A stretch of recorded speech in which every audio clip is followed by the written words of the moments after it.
चलिए, ब्रेक के बाद आपका स्वागत है। और हम चर्चा कर रहे थे कि क्या वास्तव में राजनाथ सिंह ने जो बातें कही है वो पाकिस्तान के लिए, नक्सलवाद के लिए, और जो आंकड़े पेश करे हैं, क्या वास्तव में कश्मीर समस्या को सुलझाया जा सकता है या नहीं सुलझाया जा सकता। हालांकि 70 साल से जो समस्या चल रही है उसे चुटकियों में नहीं सुलझाया जा सकता, ये बात राजनाथ सिंह ने कही भी है और हम भी इस बात को मानते हैं। इस वक्त हमारे साथ पूरा यहाँ पर पैनल मौजूद है और उस पर ही हम यहाँ पर चर्चा कर रहे हैं। सुशील जी, मैं यहाँ पर आपके पास आना चाहूंगा। यहाँ पर राजनाथ सिंह ने कुछ आंकड़े पेश करे। उन्होंने कहा है कि देश में सुरक्षा के हालात में सुधार हुआ है, पिछले 3 साल में अपराध में कमी आई है, पूरी दुनिया में आतंक फैलाने वाले आईएसआईएस को भारत में पैर नहीं जमाने दिया गया है। उसके अलावा नक्सल प्रभावित राज्यों में नई रणनीति बनाई गई है, नक्सलियों के खात्मे में 60% की बढ़ोतरी यहां पर की गई है। ये आंकड़े जो बताए गए हैं राजनाथ सिंह ने, हालांकि बोलने में काफी अच्छे लगते हैं, लेकिन वास्तव में अगर ग्राउंड लेवल पर जाएं तो लगता है कि हालात बहुत ही खराब हैं। देखिए, आंकड़ोंबाजी का जो खेल है इसमें तो भारतीय जनता पार्टी माहिर है जी। और जिस तरह का खेल जेटली जी ने किया जीडीपी के मामले में, जहां जीडीपी का गिर रही है वहां उन्होंने बढ़ते हुए बता दिया, और जहां दूसरे मंत्रालय जो है हमारे प्रधानमंत्री श्री नरेंद्र मोदी जी के पेश कर रहे हैं, वो स्थिति सुरक्षा वाले मामले में हो रही है। तो ये एक खाल बचाने की बात है, एक चेहरा बचाने की बात है कि जिस तरह से आंकड़ेबाजी पेश करके देश के सामने इस तरह के तथ्य पेश करके अपने आप को साफ सुथरा और अपने को सफल बताने की बात है, जो कहीं भी नजर नहीं आ रहा है। आप देखिए 100 से ज्यादा बार हमले हो चुके हैं। एयरपोर्ट के ऊपर आपके सामने हमला हुआ, आपने आईएसआई के वहां की जांच एजेंसी को पहली बार धरती के ऊपर जांच में आप शामिल कर लिया और उन्होंने आपको घुसने तक का मौका नहीं दिया वहां। आप देखिए कि किस तरह से हमारे 550 से ज्यादा सैनिक शहीद हो चुके हैं और आप 368 जो है आतंकवादियों शहीद उनको मारने की बात कर रहे हैं।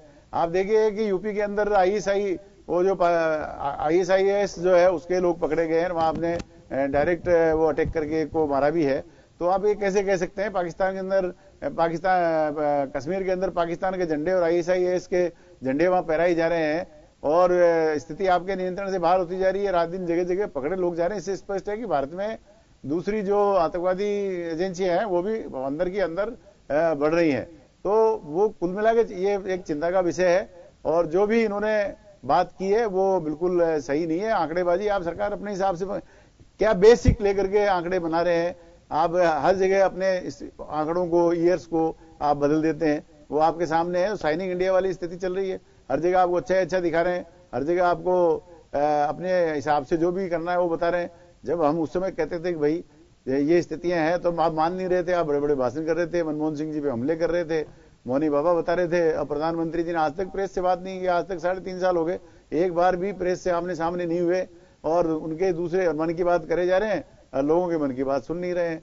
तो ये जो देश की जो स्थितियां हैं, चाहे वो आंतरिक मामला हो, सुकमा कांड की बात हो, और चाहे दूसरे ये भारी अपने सीमा सुरक्षा की बात को लेकर के हो, चाहे बेरोजगारी हो, चाहे महंगाई हो, हर जगह चाहे। और आप देखिए कि क्या रियल एस्टेट की स्थिति है, कि बेरोजगारियों की स्थिति है, मजदूरों की स्थिति है, किस तरह उद्योगों में छट्टियां हुई है, कैसा जो है डॉलर के मुकाबले पैसा गिर रहा है, रुपया गिर रहा है, किस तरह से जो है एक्सपोर्ट कम हुआ है, किस तरह से आप जो है किसानों को पूरा मूल्य नहीं मिल रहा है, और आपका जो इंपोर्ट का लाइसेंस जो किसानों का जो टैक्स का था खाद्य पदार्थों में, उसमें आपने खत्म कर दिया।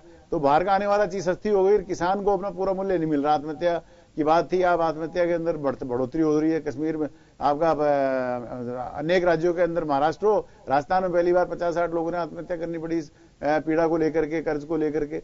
तो जो स्थितियां हैं वो देश के अंदर अच्छी नहीं है, देश के हित में नहीं है। एक पूर्ण बहुमत वाली सरकार के सामने वो मुकाबला नहीं कर पा रही है। ये फेल्योरशिप जो है, युवाओं का मोदी से ग्लैमर खत्म हो गया है, जो बड़ी बड़ी बातें करते थे, आज सब अपने आप को, हर वर्ग अपने आप को ठगा महसूस कर रहा है, चाहे वो मजदूर हो, चाहे किसान हो, चाहे बेरोजगार हो, चाहे सरकारी कर्मचारी हो, हर जगह लोगों का भारी असंतोष है और बढ़ता जा रहा है। सरकार को बहुत समय रहते बड़े फैसले करने चाहिए और लोगों को बदले की भावना में काम करने के बजाय जो विकास और जो सुरक्षा और बेरोजगारी, जो 2 करोड़ लोगों को हर साल रोजगार देने की बात थी, उसमें कहीं भी आप नजर नहीं आ रहे हैं। बल्कि आपके खुद श्रम संगठन जो संघ है वो कह रहा है कि 50 लाख लोग बेरोजगार हो गए नोटबंदी के चलते।